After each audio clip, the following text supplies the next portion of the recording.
Donc, je disais que il y en a d'autres pour faire des cours universitaires. Je vais donc employer des chemins de traverse, si vous voulez bien, et pour aider le cheminement de vos narcissismes secondaires. En tout cas, il ne s'agit pas d'être complaisant ni édulcorant, puisque quand on parle de narcissisme habituellement, on parle de quelque chose de gentillet, d'esthétique.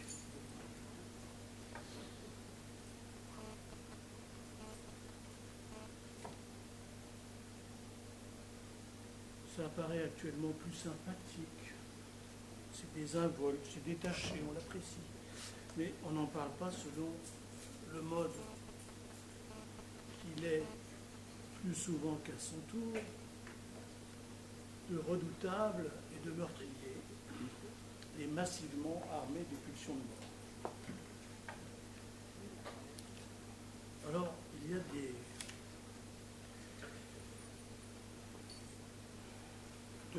depuis l'apparition du terme, et notamment depuis les développements freudiens, il y a eu de très nombreux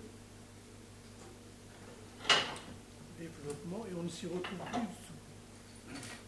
Vous n'allez pas vous y retrouver davantage avec moi.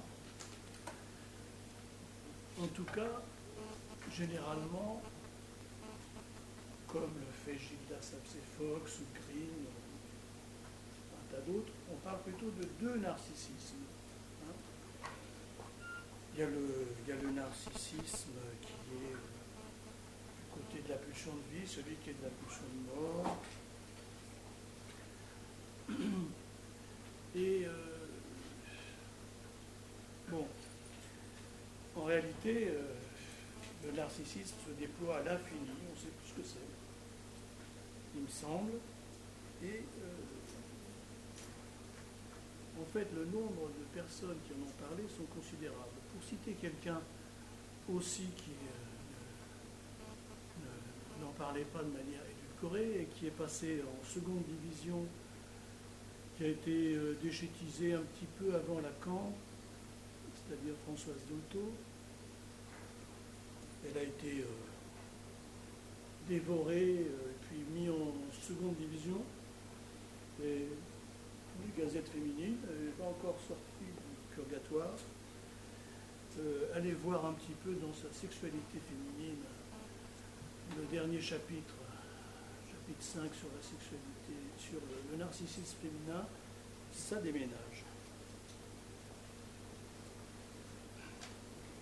Alors, parler du narcissisme est excessivement insatisfaisant parce que c'est épars, multiple, équivoque, dans le mauvais sens. C'est confus et c'est à toutes les sauces. C'est à la fois rejeté et mis à la première place. Il y a des écoles de psychanalyse qui le mettent au premier plan. C'est en disant il n'y a que ça. Le narcissisme, il n'y a que ça. Bon. Très bien. Alors, on va essayer de voir que c'est un peu infini. Je n'irai pas. D'autre part, pour la question des nœuds borroméens, je ne l'ai même pas mis, je ne vais pas les déployer, ni les dextrogir, ni les légogir, ni les multiples nœuds complexes, carrés de Lacan. Mais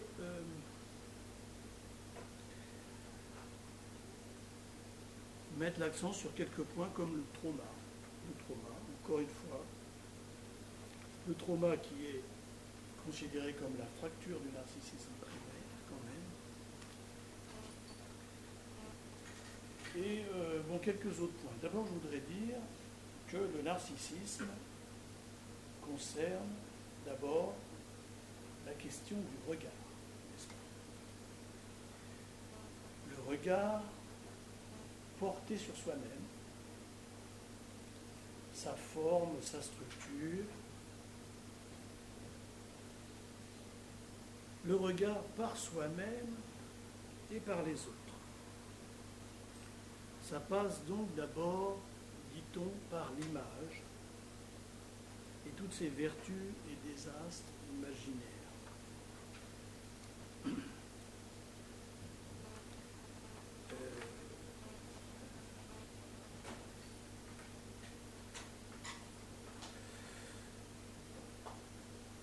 Quand je dis regard, ce n'est pas forcément avec les yeux, naturellement.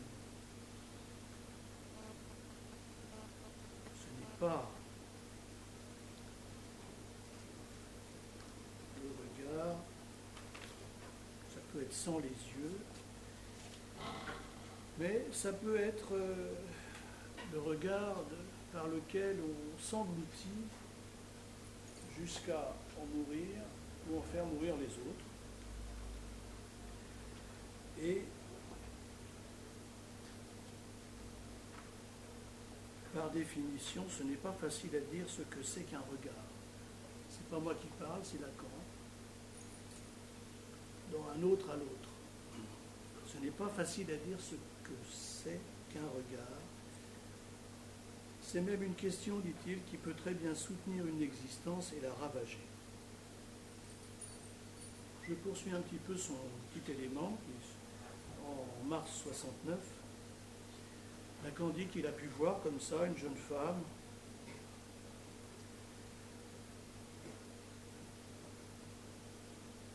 qui s'est trouvée aller jusqu'à être dans une situation ayant entraîné une hémorragie rétinienne. Et de s'interroger, Lacan s'interroger sur quelque chose de l'exhibition et de l'exhibitionnisme et de l'effroi porté par là. L'effroi et en précisant, donc on est en 69, le pervers est celui qui se consacre à boucher ce trou dans l'autre. Il est du côté de ce que l'autre, avec un grand A, existe. C'est un défenseur de la foi.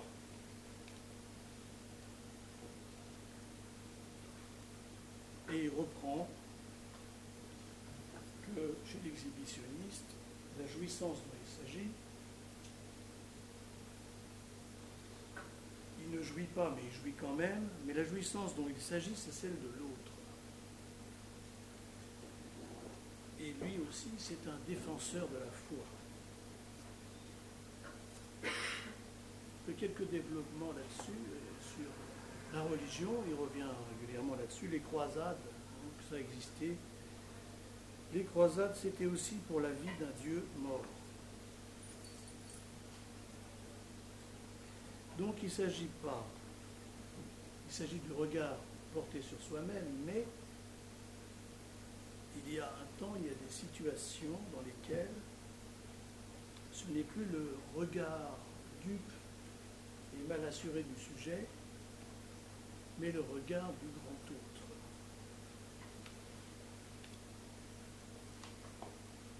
Comme ça, on en a des autres. On a le grand autre institutionnalisé,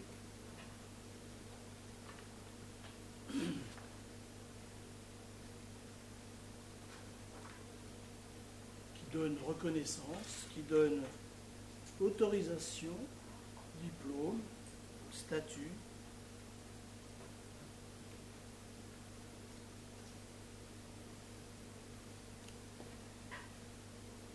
Et par ailleurs, Laurent Assoun nous l'a rappelé là, ce n'est pas narcisse, il n'est pas narcissique, il est amoureux. Et Lacan insiste, l'analyse montre que l'amour dans son essence est narcissique. Et pour embrouiller un peu les pistes, je rappellerai également ce qu'a évoqué ou développé Catherine Vanier dans une de ses soirées, c'est que rappelant Freud avec His Majesty the Baby, qui va, si c'est une fille, épouser un prince, si c'est un garçon, remplir les idéaux qu'a raté son père, et un prématuré de 450 grammes s'affiche un coup à His Majesty.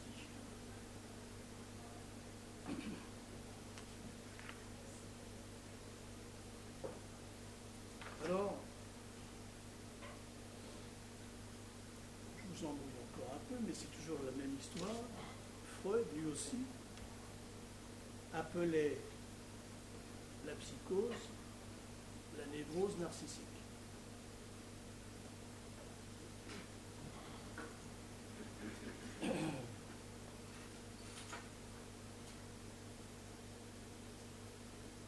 En disant, ce qui est toujours d'actualité, ce n'est pas l'objet qui est investi, c'est encore et toujours le moi.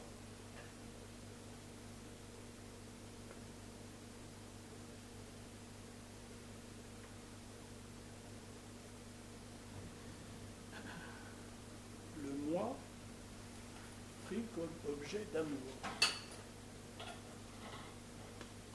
Et le terme d'amour ici étant fondamental.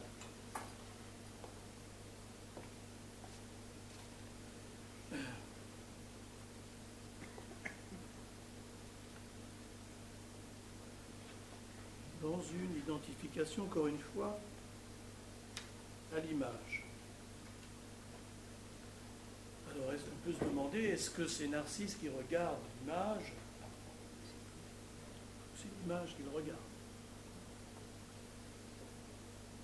On peut également dire qu'il est non seulement observé, mais il est fasciné, il est hypnotisé par ce regard qu'il regarde, qui est au fond le regard de l'autre, dont il n'arrive pas à faire clivage. Dans une identification à l'autre, une superposition,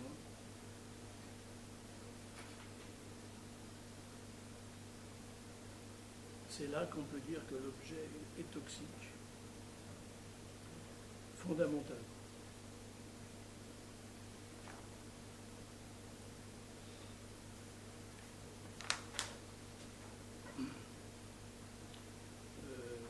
Josette Ollier nous rappelait également que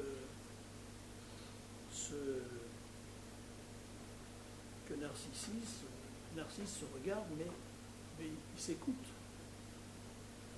Parce que qu'est-ce qui s'est passé avec sa nymphe Écho? La nymphe, rappelle Josette, écrit Ovide, à la voix sonore, qui ne sait se taire quand on lui parle, ni parler la première.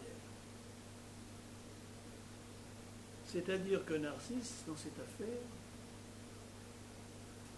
ayant rejeté cette nymphe ce qui aura des conséquences lourdes, c'est que Narcisse ne supporte, ce n'est pas seulement le regard, c'est aussi ses mots, il ne supporte que ses propres paroles, ses paroles caressantes, dans un orgueil si dur, dit Ovide. C'est ça que je parle d'édulcoration, parce que tout paraît joli dans les représentations qu'on a de Narcisse. On n'est pas d'accord. Mais Ovide, donc, rappelé par Josette, c'est un orgueil si dur.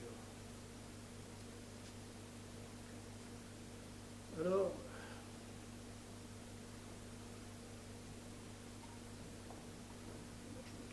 mais donc Freud en rajoute, il reprend ça dans l'analyse du moi et la psychologie des foules, c'est-à-dire toutes les histoires totalitaires qui enserrent XXe siècle.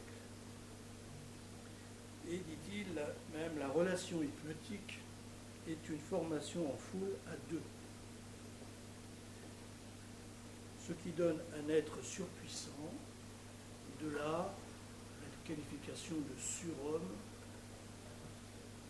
plutôt que sous-homme.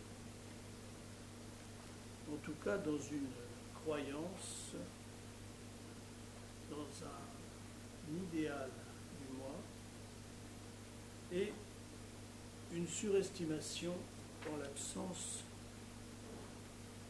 de critique et toute critique étant violemment insupportable.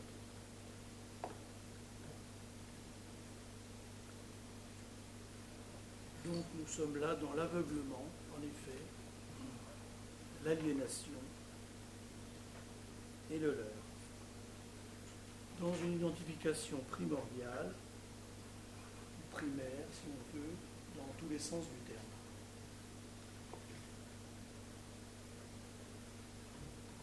Réunification de tous les éléments du corps, à faire tenir ensemble par le regard de l'autre,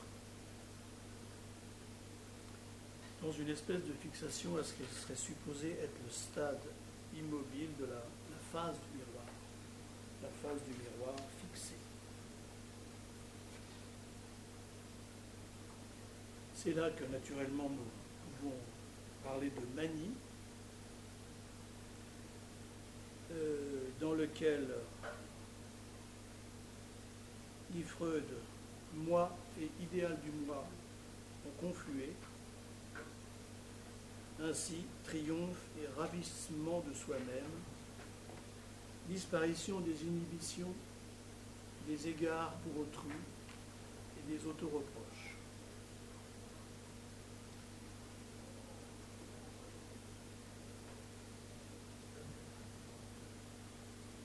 Nous sommes habitués à envisager toujours la manie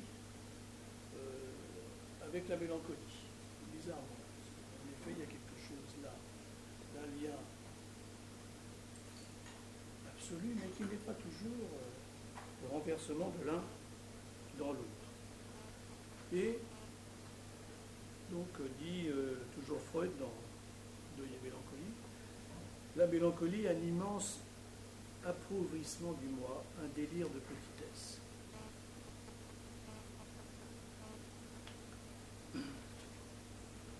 Alors,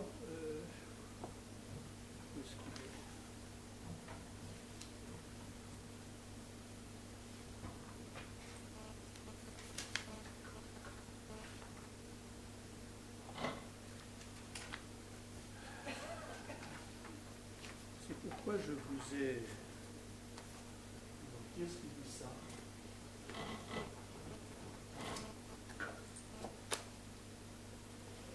Alors, je vais vous lire ce que le docteur Weber, vous connaissez le docteur Weber?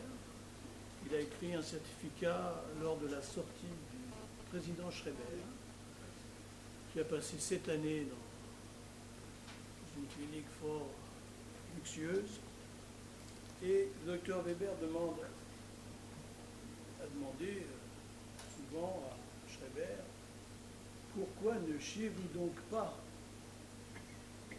Et dans un addendum, un ajout à ses mémoires, je vous lis ce que raconte Schreiber. Pourquoi ne chiez-vous donc pas? La fameuse réponse, sans doute parce que je suis idiot ou quelque chose de ce genre. La plume se refuse à transcrire la formidable absurdité qui serait que Dieu, dont l'aveuglement où le met la méconnaissance de la nature humaine, puisse effectivement aller jusqu'à supposer qu'il puisse exister un être humain que si son idiotie mette hors d'état de chier, ce que n'importe quel animal peut faire tout de même. Quand alors, sous la pression d'un besoin, je décharge réellement, je me sers presque toujours d'un seau pour le faire, puisque je trouve le cabinet presque constamment occupé, et bien chaque fois, cela s'accompagne d'un déploiement extrêmement intense de la volupté d'âme. La délivrance de la pression causée dans le gros intestin par les excréments a notamment pour conséquence un bien-être immense procuré aux nerfs de volupté. C'est la même chose quand j'urine. C'est la raison pour laquelle, sans exception, les rayons se trouvent encore et toujours réunis à la défécation et à la miction. Et c'est précisément pour cette raison qu'on cherche toujours, lorsque je m'apprête à ces fonctions naturelles, à me redémiraculer le besoin de déféquer et de pisser, quoique le plus souvent en vain.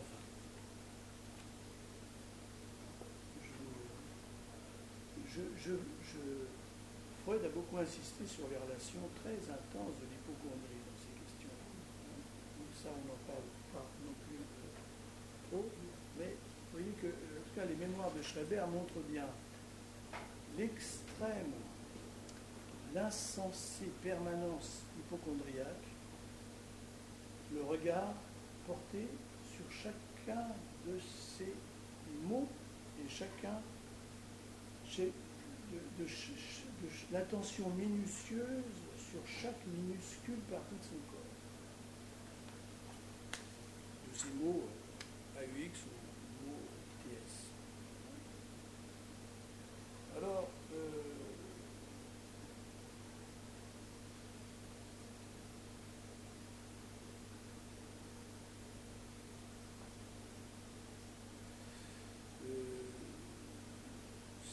son histoire abdominale se répète, dit-il, plusieurs douzaines de fois au moins par jour.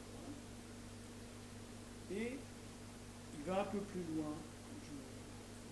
Je vous donne le plus cru de Schreber, qui est quand même assez intéressant du côté du narcissisme. Donc, supposer un malentendu quant à la signification symbolique de la défécation, à savoir que celui qui serait parvenu à une relation équivalente à la mienne avec les rayons divins pourrait se croire habilité à chier sur le monde entier.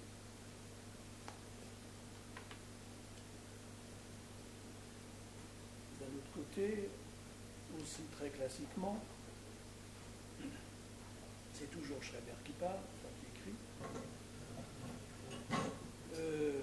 ce que j'ai avancé à propos de l'imminente réparation, tu ne manqueras pas de m'être rendu, ou du salaire que je suis en droit d'attendre au prix de mes souffrances et des privations que j'ai endurées.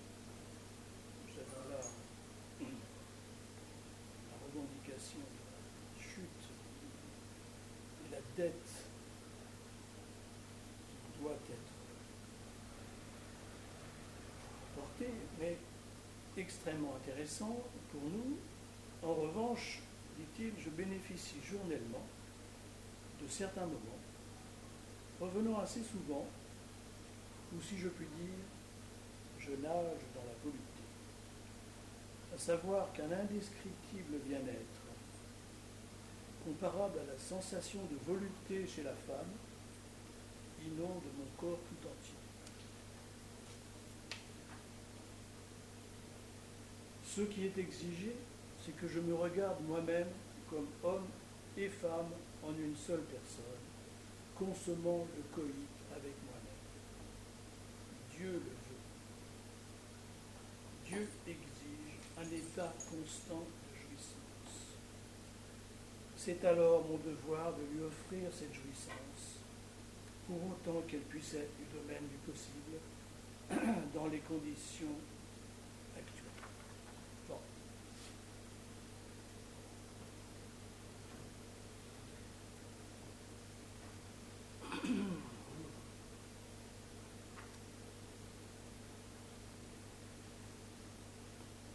Alors nous en sommes au trauma.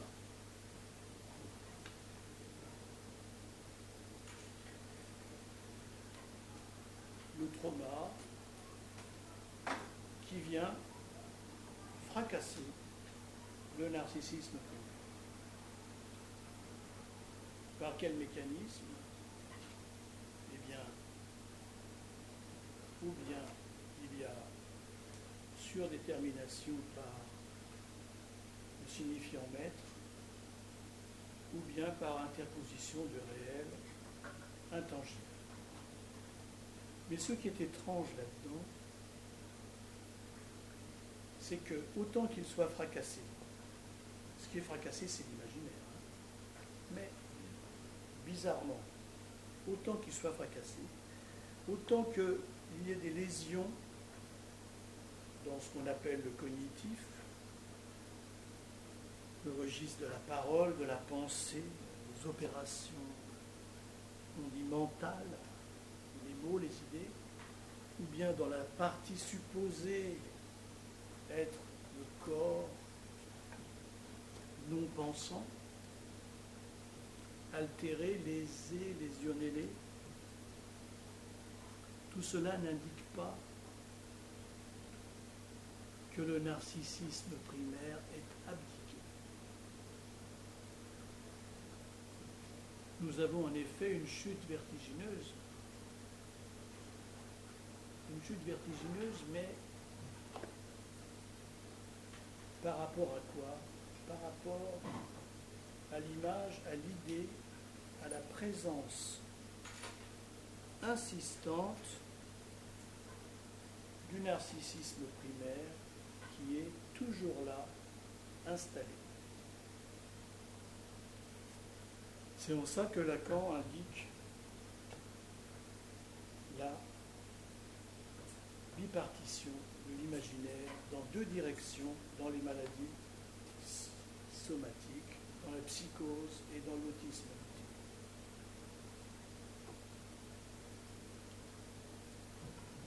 Ce narcissisme entier est parfois visible, parfois invisible, et communément partagé. Alors, Josette disait que les patients, le voyaient dans ces circuits, étaient en permanence à la recherche d'une réassurance concernant leur image, le narcissisme primaire, qui est tout à fait congruent avec la parole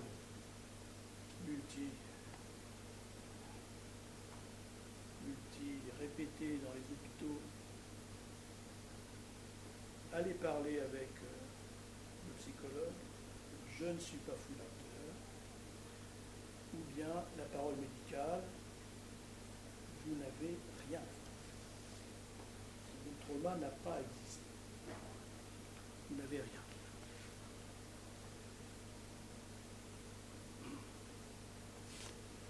Alors, en tout cas, malgré tout, le corps implose, il s'effiloche, il saigne, et le narcissisme aussi. Et parfois, à tel point qu'il est exsangue, c'est là que je parle d'hémorragie. Effectivement, on trouve de pauvres loques, parce que le trou, là, est abyssal. Il n'y a rien pour se raccrocher après la fracture, et la chute est vertigineuse. C'est là qu'on voit des différences dans l'état dépressif, qui est effectivement plus ou moins intense. En tout cas, il faudra du temps et de l'argent et du travail pour tisser des liens de narcissisme secondaire, des nouages à travers un autre objet, à travers, plus exactement, enfin un objet qui sera lui-même plus ou moins dévoré, plus ou moins échappé. Et d'abord, il y aura la douleur qu'elle soit physique ou morale, justement dans la mélancolie ou bien dans l'atteinte physique, qu'elle soit lésionnelle ou non, menant souvent dans son tamponnage, dans un enquistement, là où un organe va l'accepter, mal traduit par la complaisance organique, qui est un peu dévalorisant comme terme, qui est traduit plutôt par rencontre. Je crois que c'est Engagen quand même. C'est une rencontre avec un endroit, un lieu, où il y a quelque chose de signifiant, ou quelque chose du nom du Père ou du symbolique a pu s'inscrire. En tout cas, une historisation. À partir de là, si ce lieu l'accepte, peut le recevoir, il peut y avoir le développement de cette hypocondrie, d'une recherche, d'une élaboration, voire d'une monomanie, et éventuellement donc un enquistement, une fermeture, quelque chose qui persiste comme symptôme chronique, disons, comme symptôme.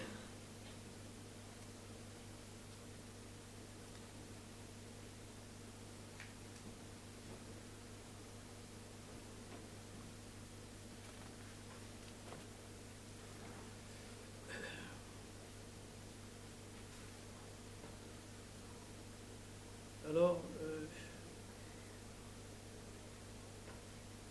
là nous sommes à la recherche d'un objet, mais dans l'autre cas de cette apparence de complétude, l'objet, lui, il est hallucinatoirement inclus.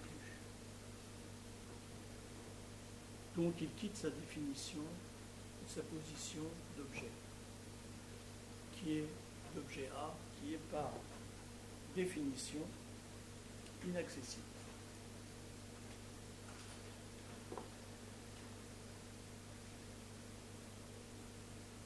Une espèce de phallus positivé, alors que le phallus aussi, c'est négatif. Là, dans une négativation du négatif, une inclusion hallucinée et triomphante. Alors, du cerclage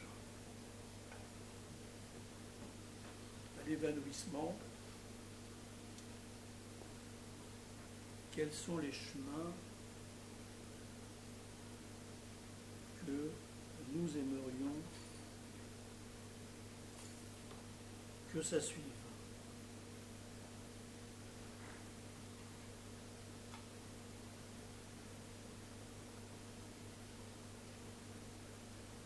Je n'ai pas dessiné le Borromien, mais donc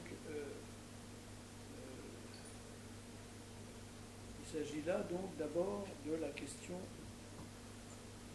du cercle imaginaire avec inclusion de l'objet A. Donc le nœud borromien n'existe plus.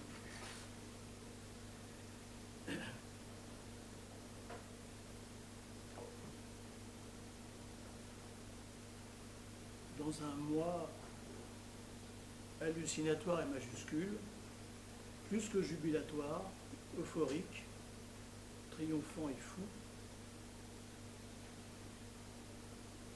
et meurtrier. Meurtrier par essence, puisque c'est meurtrier des origines, meurtrier du nom du Père, du symbolique, que ce soit sur lui-même ou sur ce qui vient au contact. La question pour nous, c'est des ouvertures, des espaces, et notamment ça se pratique du côté du réel. Donc ce qu'on voit dans ces histoires-là, c'est où le réel vertigineux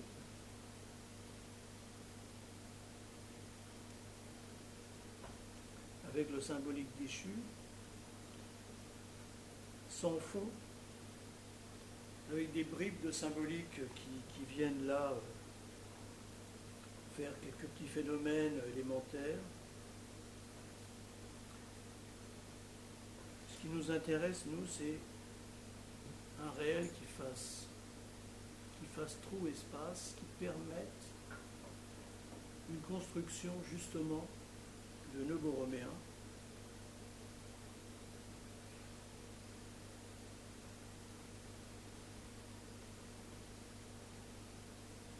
c'est-à-dire quelque chose qui est vectorialisé par un objet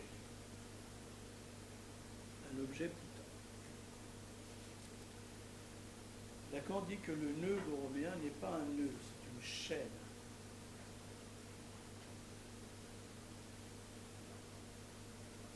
Une chaîne ayant certaines propriétés. Vous voyez ?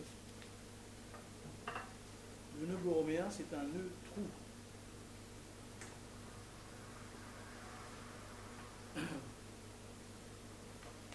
Et pour nous, la question est la structuration, le mouvement, le déplacement sur une chaîne signifiante. Dans une métaphorisation qui renvoie constamment à une autre. Et l'histoire prouve que tout ceci s'accélère. Bien que ce soit à chaque fois, après le trauma, une longue et lente élaboration. Mais en tout cas, ça ne cesse pas de s'inscrire dans une succession de ce qu'on pourrait appeler de narcissisation secondaire successive, qui renvoie toujours un peu plus loin du narcissisme primaire, toujours un petit détour supplémentaire, un saut, une métaphorisation. Je parle plutôt de métaphore que de métonymie, mais en fait ça commence toujours de façon métonymique.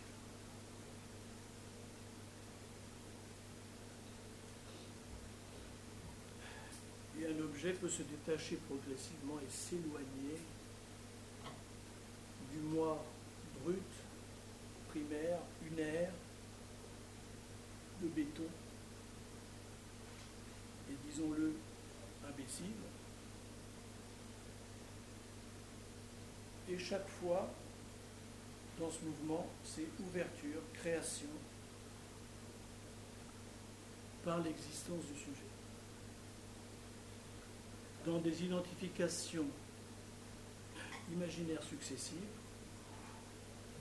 de plus en plus éloignées de cette image figée et déifiée de sa majesté.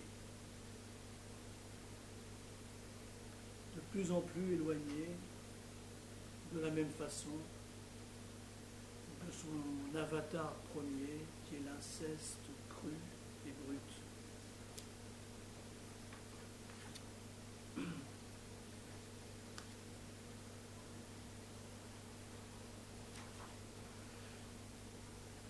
De substitution en substitution,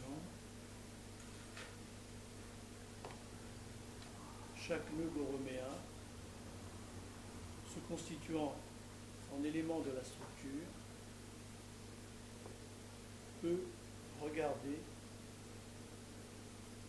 vers l'objet A constitué par un autre nœud borroméen et ainsi de suite.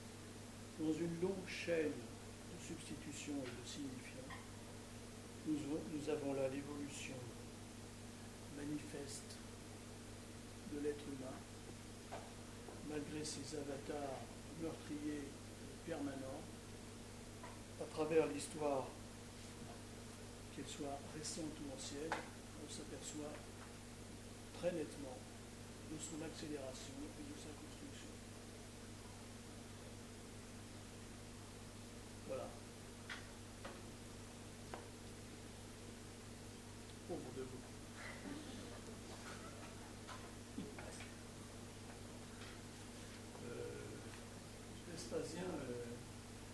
les empereurs, quand ils allaient mourir, ils savaient qu'ils allaient être déifiés. C'était juste avant, il avait l'impression qu'il allait mourir.